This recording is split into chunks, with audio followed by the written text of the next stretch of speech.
नमस्कार, good news के एक और एपिसोड के साथ मैं शहला निगार आपके सामने एक बार फिर हाजिर हूं। तो आइए जल्दी से देखते हैं कि क्या कुछ है आज के प्रोग्राम की हाईलाइट। दृष्टिबाधित शेफ का हुनर वाला जायका, उम्मीद के स्वाद के साथ परोस रहे हैं आत्मविश्वास भी। स्टील की थाली से पर्यावरण की रखवाली, स्टील बर्तन मुफ्त में उधार देकर प्लास्टिक कचरा कम करने की मुहिम। एक ऐसा सरकारी स्कूल जहां पढ़ाई में शामिल है नींद, बच्चों की योग निद्रा वाली अनोखी कक्षा। धोती कुर्ता पहने खिलाड़ी, संस्कृत में कमेंट्री और क्रिकेट का जुनून। उत्तर प्रदेश के साहिबाबाद में चल रही है परोपकारी दीवार की पहल। कहते हैं ना कि असली दृष्टि आंखों में नहीं बल्कि दिल में होती है। चलिए आपको लेकर चलते हैं एक खास कैफेटेरिया में जहां पर आपको मिलेगा हुनर वाला जायका। जी हाँ, इस कैफे का संचालन जो लोग कर रहे हैं वो आंखों से देख नहीं सकते हैं। यहाँ के शेफ भी दृष्टिबाधित हैं लेकिन दे रहे हैं हुनर वाला जायका। चेन्नई की व्यस्त सड़कों पर जहां हॉर्न की आवाजें और भीड़ का शोर हमेशा गूंजता रहता है, एक ऐसी जगह छिपी हुई है जो सिर्फ कॉफी और स्नैक्स नहीं परोसती बल्कि उम्मीद, सम्मान और नई जिंदगी बांटती है। ये है द कैफे फॉर ब्लाइंड, एक ऐसा ब्लाइंड बेक कैफे जहां हर कोना दृष्टिबाधित युवाओं की मेहनत की गवाही देता है। चेन्नई में टाटा कंसल्टेंसी सर्विसेज के सिरुसेरी कैंपस के अंदर बने ब्लाइंड बेक कैफे की कहानी कुछ ऐसी ही है। यहाँ ओवन चालू होने से पहले ही एक अलग तरह की तैयारी शुरू हो गई थी।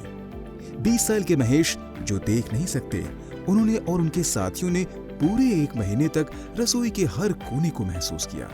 उन्होंने याद किया कि स्टोव कहाँ है, मिक्सर कहाँ रखा है और ओवन की दूरी कितनी है। मैंने किशोर अवस्था में अपनी आंखें खो दी थी, लेकिन आत्मविश्वास कभी नहीं खोया। मैंने पढ़ाई जारी रखी और नैब से जुड़ गया, जहां मुझे शेफ की ट्रेनिंग मिली और अब मैं हमारे कैफेटेरिया में खाना बनाता हूं और ग्राहकों को सर्व करता हूं। यह कैफे पूरी तरह से दृष्टिबाधित लोगों की ओर से चलाया जाता है, जिन्हें नेशनल ब्लाइंड एसोसिएशन ने ट्रेनिंग दी है। दिल्ली में 3 महीने की कड़ी ट्रेनिंग के बाद अब ये शेफ पूरी तरह आत्मनिर्भर है। किचन में उनकी सुरक्षा का पूरा ध्यान रखा गया है। जमीन पर टेक्सटाइल पेविंग स्पर्श वाली टाइलें हैं, गैस के चूल्हों पर गार्ड लगे हैं और ओवन पर ब्रेल लिपि का इस्तेमाल किया गया है। दृष्टि खोने के बाद जीवन कठिन था, लेकिन मैंने हार नहीं मानी। नैब ने ट्रेनिंग दी और ये नौकरी मिली। अब मैं आत्मनिर्भर हूँ, परिवार की मदद कर रहा हूँ और खुश हूँ। ये सब पिछले साल सितंबर-अक्टूबर में शुरू हुआ, जब टीसीएस की डॉली मित्तल ने असेसमेंट प्रोग्राम का दौरा किया और एनएबी से मिले। उनके समावेशी मॉडल से प्रभावित होकर उन्होंने पुणे में पायलट प्रोजेक्ट शुरू किया। अनुभव से सीखकर चेन्नई के बड़े कैंपस में इसे विस्तार दिया। हम कैसे ऐसे काम करें जिससे कि हम इनको बहुत प्रोत्साहन दे सकें, हम ऐसे सपोर्ट इनेबल कर सकें कि इनको इनकम जारी रहे। तो वैसा सोचकर हमने शुरुआत की ब्लाइंड बेक कैफ़े की टीसीएस में सेटअप करने के लिए। क्योंकि हम पहली बार कर रहे थे तो हमको बहुत सोच समझकर चलना था, हमको देखना था कि ये कैसे चलेगा। तो हमने मुंबई से शुरुआत की, क्योंकि मुंबई ओलंपस थाने जो कि एक हमारा बहुत ही मेन लोकेशन है। आज यहाँ 18 लोग काम कर रहे हैं, 15 लड़कियाँ, 3 लड़के। सभी की कहानी अलग अलग, लेकिन मकसद एक, हम भी इंसान हैं, हमें मौका दो, हम सब कुछ कर लेंगे। कैफे का मॉडल अनोखा है। ग्राहक अंदर आते हैं, ऑर्डर देते हैं, फिर 1 मिनट रुकते हैं, क्योंकि उन्हें चाय या कॉफी खुद उठानी पड़ती है। कुछ सेकंड के लिए अंधेरा महसूस करने का अनुभव देते हैं। इससे लोग समझते हैं कि दृष्टिबाधिता क्या होती है। नैब दृष्टिबाधितों को बेकरी स्किल्स, कैफे ऑपरेशंस और कस्टमर सर्विस ट्रेनिंग देकर सशक्त बनाता है, उन्हें आत्मविश्वास से चमकने में मदद करता है। यह सिर्फ एक कैफे नहीं, ये मंत्र है आत्मनिर्भरता का। ये कैफे सिर्फ रोजगार नहीं देता, आत्मनिर्भरता का बीज बोता है। यहाँ हर 3 महीने में एक नया बैच आता है। उनमें से आधे आगे खुद के छोटे छोटे उद्यम शुरू करते हैं, घर पर ही केक बनाकर बेचने लगते हैं या मोबाइल कैफे चलाते हैं। ये बताते हैं कि अंधेरा बाहर नहीं, दिल में होता है। कहते हैं कि अगर हौसला बुलंद हो तो आंखों की रोशनी कम होने से सपने धुंधले नहीं होते। टीसीएस सिरुसुरी सिर्फ कैफेटेरिया नहीं, ये बदलाव का प्रतीक है जो दिखाता है कि सच्ची दृष्टि अवसर और विश्वास से आती है। अक्षमता हमें परिभाषित नहीं करती, हमारे कार्य करते हैं।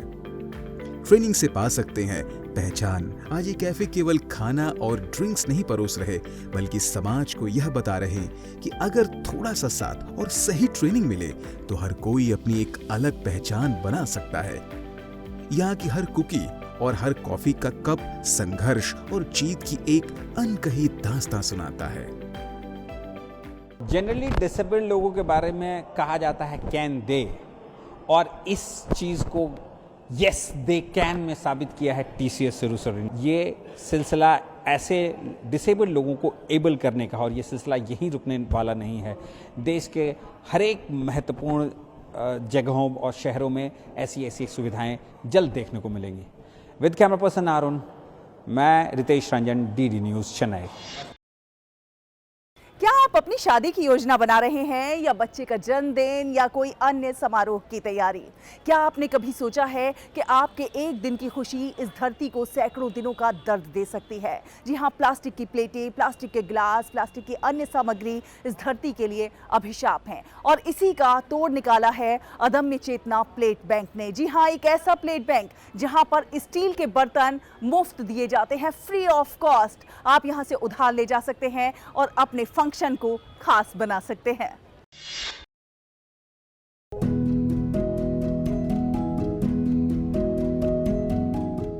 प्लास्टिक को ना, पर्यावरण को हाँ, ये सिर्फ एक नारा नहीं है, बल्कि अदम्य चेतना का संकल्प है। अदम्य चेतना एक ऐसा नाम जो निस्वार्थ सेवा और सतत विकास का पर्याय है। अदम्य चेतना ने अनंत प्लेट बैंक की शुरुआत की है। ये पहल आपके समारोहों को प्लास्टिक मुक्त बनाने की दिशा में एक क्रांतिकारी कदम माना जा रहा है। हम जानते हैं कि हर साल लाखों टन डिस्पोजेबल कचरा हमारे शहरों को बीमार कर रहा है। इसे विघटित होने में सैकड़ों साल लग जाते हैं, जो मिट्टी और पानी को दूषित करता है। अनंत प्लेट बैंक इसी समस्या का सीधा और स्वच्छ समाधान है। ये एक ऐसी पहल है जो आपके बड़े और छोटे आयोजनों के लिए हजारों की संख्या में स्वच्छ, चमकदार और हाइजीनिक स्टील के बर्तन मुफ्त उधार उपलब्ध कराती है। यंगस्टर्स आजकल इसमें इन्वॉल्व हो रहे हैं। मुझे रिसेंटली एक फ़ोन आया, और 3 महीने के बाद बेटी यूएस से आ रही है, उसको जीरो वेस्ट शादी करनी है, आप बुक कर लीजिए, 1000 प्लेट चाहिए। So zero waste is becoming a trend.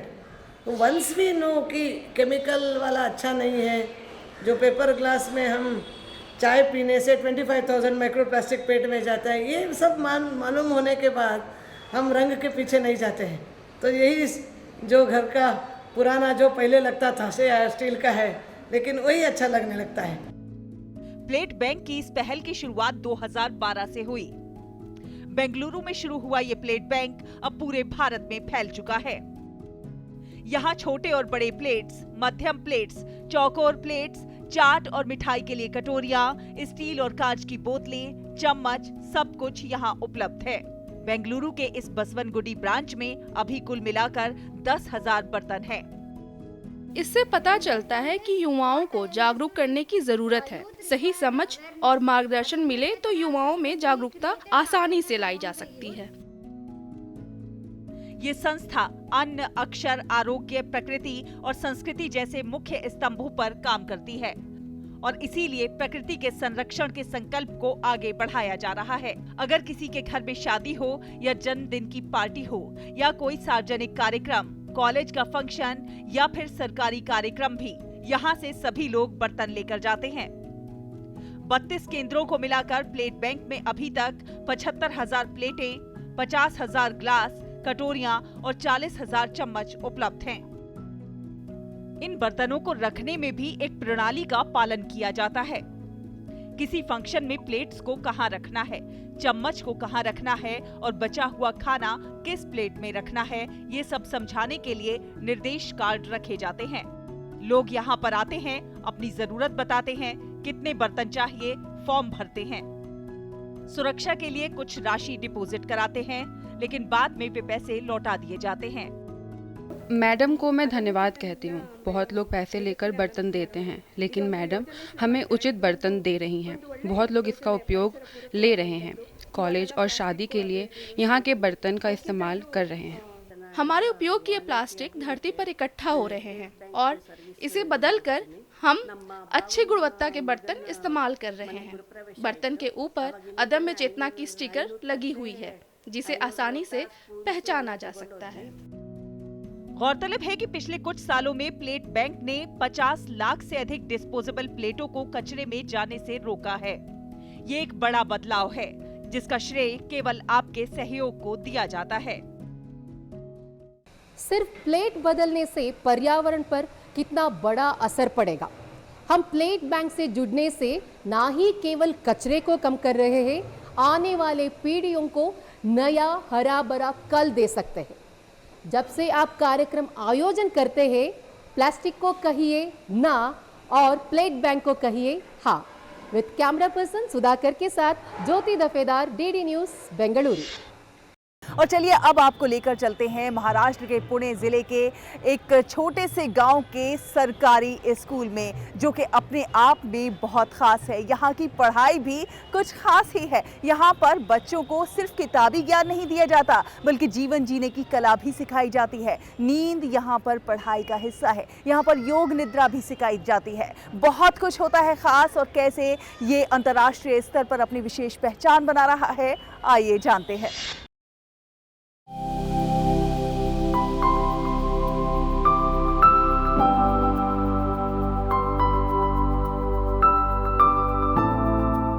Pune के खेड़ तालुके के कंडेरसर गांव के पास ये है वो स्कूल जहां दोपहर की घंटी बजते ही पढ़ाई नहीं, खामोशी शुरू होती है। किताबें बंद, आंखें बंद और बच्चे धीरे धीरे नींद की दुनिया में खो जाते हैं। कोई हाथ को तकिया बनाता है, कोई बस्ते से कंबल निकाल कर ओढ़ लेता है। जिस जगह से बच्चों की शरारतें गूंजनी चाहिए, वहां सुनाई देती है सिर्फ शांति की सांसें।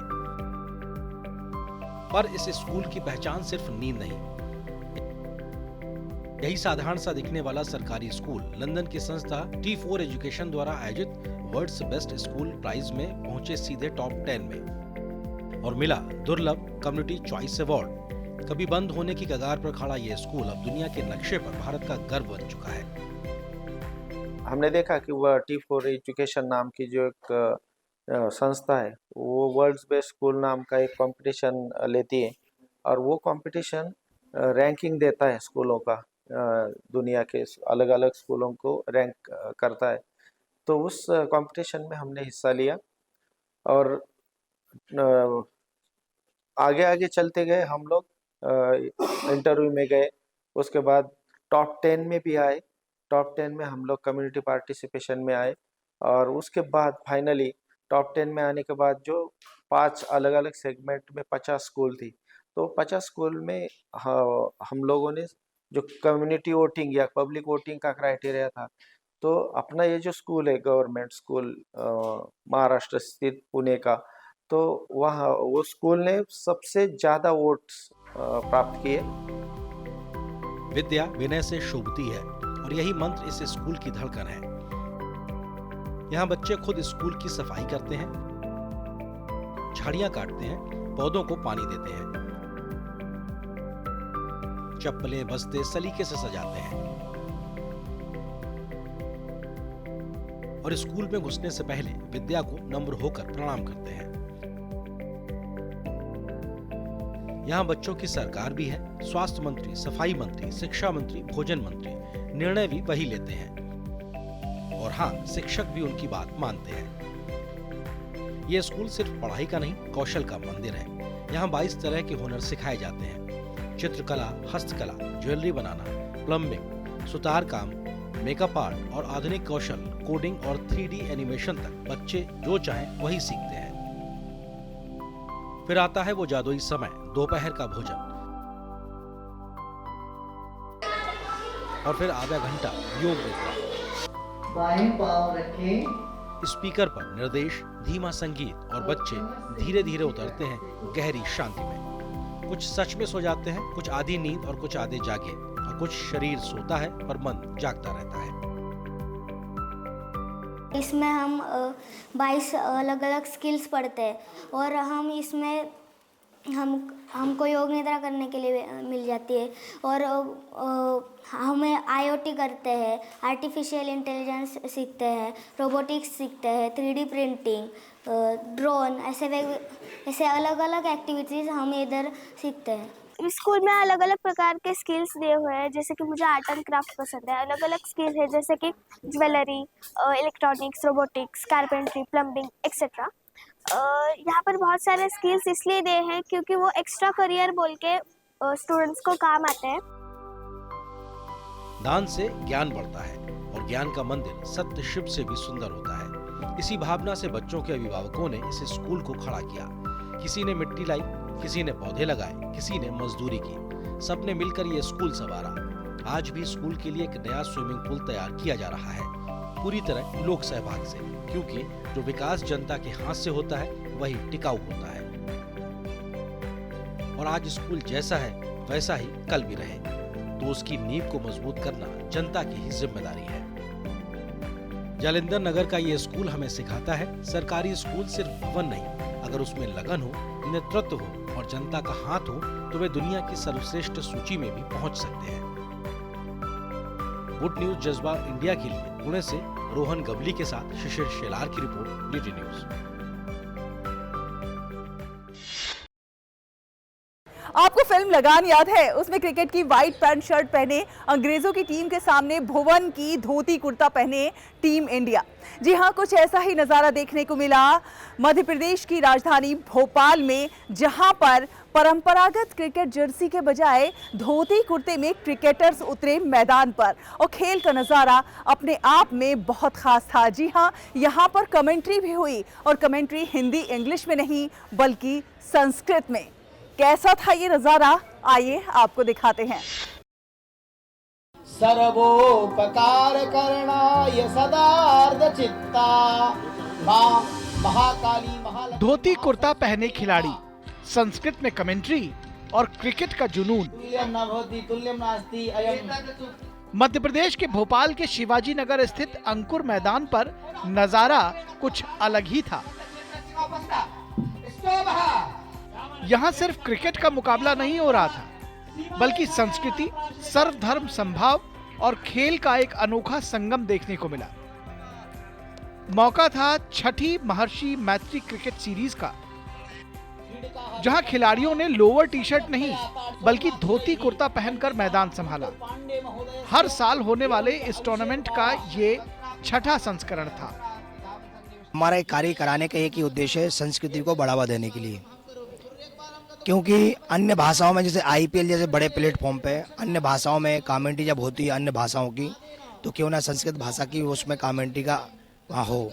ये संस्कृत एक ऐसी भाषा है, देव भाषा है, जिसके अंतर्गत सभी भाषाएं आती हैं। संस्कृत सभी की जननी है, ये दोनों का संगम है, इसका पुनरुत्थान है और यहाँ पे संस्कृत के अनेक विद्वान यहाँ पे उपस्थित हैं और अपने शौर्य के साथ, दल बल के साथ यहाँ पे प्रतिभाग कर रहे हैं। इस टूर्नामेंट की सबसे खास बात इसकी भाषा रही।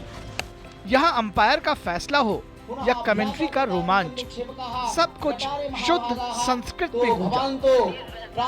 यहाँ चौके को चतुष्कम और छक्के को षटकम कहा जाता है। गेंद को कंदुकम, पिच को क्षिप्य और रन बनाने को धावनम कहकर गेंद को कंदुकम, पिच को क्षिप्य और रन बनाने को धावनम कहकर जब खिलाड़ियों का उत्साह बढ़ाया जाता है, तो यहाँ मौजूद हर शख्स का दिल अपनी भाषा और संस्कृति को लेकर गर्व से भर उठता है। यह भारतवर्ष में, मैं कहूँगा ब्रह्मांड में ही अगर आप लगा लीजिए, तो ऐसी आज तक कोई भी प्रतियोगिता नहीं हुई है जिसमें संस्कृत में कमेंट्री चल रही है, आपसी वार्तालाप भी संस्कृत में है, और अगर हम कॉस्ट्यूम की बात करें, पहनावे की बात करें, तो वह कहीं ना कहीं सनातन को और संस्कृति को प्रदर्शित करता है। उसमें धोती कुर्ता इत्यादि पहनकर ही मैच खेला जा रहा है। और जब कमेंट्री में कहीं बॉलीवुड के गाने इत्यादि ऐड होते हैं, पर इस श्रृंखला में वहाँ स्तोत्र, वहाँ श्लोक और गीता के बड़े सारे ऐसे प्रेरित श्लोकों को बीच में कमेंटरों द्वारा बोला जाता है। इस आयोजन के पीछे पंडित विष्णु राजौरिया, पंडित अभिषेक दुबे और अंकुर पांडे की खास भूमिका है। इसका मकसद युवाओं को अपनी भाषाई और आध्यात्मिक विरासत पर गर्व महसूस कराना है। टूर्नामेंट में दिल्ली की लाल बहादुर शास्त्री नेशनल संस्कृत यूनिवर्सिटी समेत उज्जैन, इंदौर, सागर और जबलपुर की 27 टीमों ने भाग लिया। संस्कृत भारती माध्यमेन संस्कृत और परशुराम कल्याण बोर्ड माध्यमेन संस्कृत से प्रचारं प्रसारम् अपि भवति। अत्र आगत्य उत्तमः दृश्यते, आनंदम् आगच्छति। 9 जनवरी को हुए फाइनल के विजेताओं को 25,000 रुपए और पुराण की एक प्रति भेंट की गई। इसके साथ ही इनाम के तौर पर भगवत गीता और रामचरितमानस जैसी पवित्र पुस्तकें देकर युवाओं को धर्म और खेल के प्रति प्रेरित किया गया। गुड न्यूज जज्बा इंडिया के लिए भोपाल से विनोद डोलेकर की रिपोर्ट, डीडी न्यूज। कहते हैं ना कि आप सबको खुश नहीं कर सकते, लेकिन किसी एक को खुश होने का मौका जरूर दे सकते हैं। आपको लेकर चलते हैं उत्तर प्रदेश के साहिबाबाद और दिखाते हैं कि किस प्रकार वहां पर चल रही है परोपकारी दीवार। किस प्रकार जिनके पास ज्यादा है वो यहां रख जाते हैं और जिन्हें इसकी जरूरत है वो यहां से ले जाते हैं।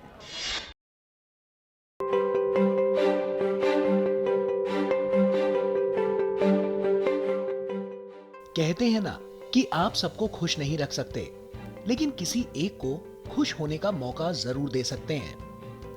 सर्दी के मौसम में किसी बस्ती में जाकर कुछ पल बिताने का एहसास आपको जिंदगी में कुछ सीखने और चीजों के असल मूल्य सिखाता है।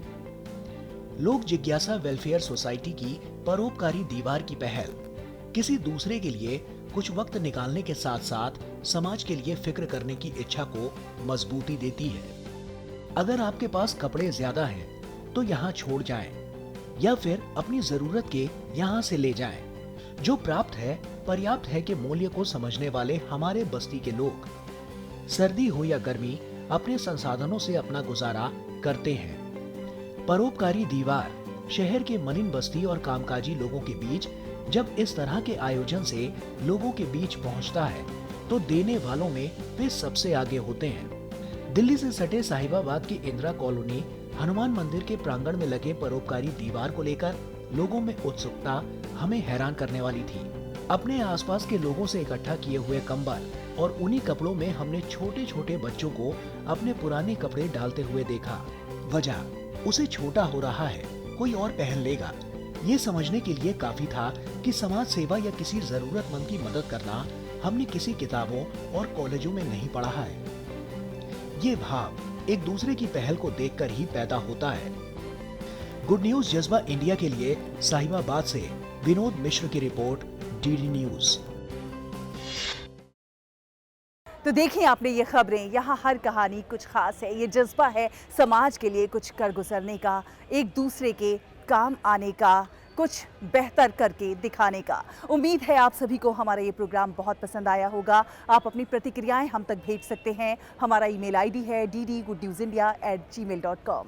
अगले हफ्ते फिर हाजिर होंगे कुछ और अच्छी कहानियों के साथ। तब तक के लिए हमारी पूरी टीम को दीजिए अनुमति। नमस्कार।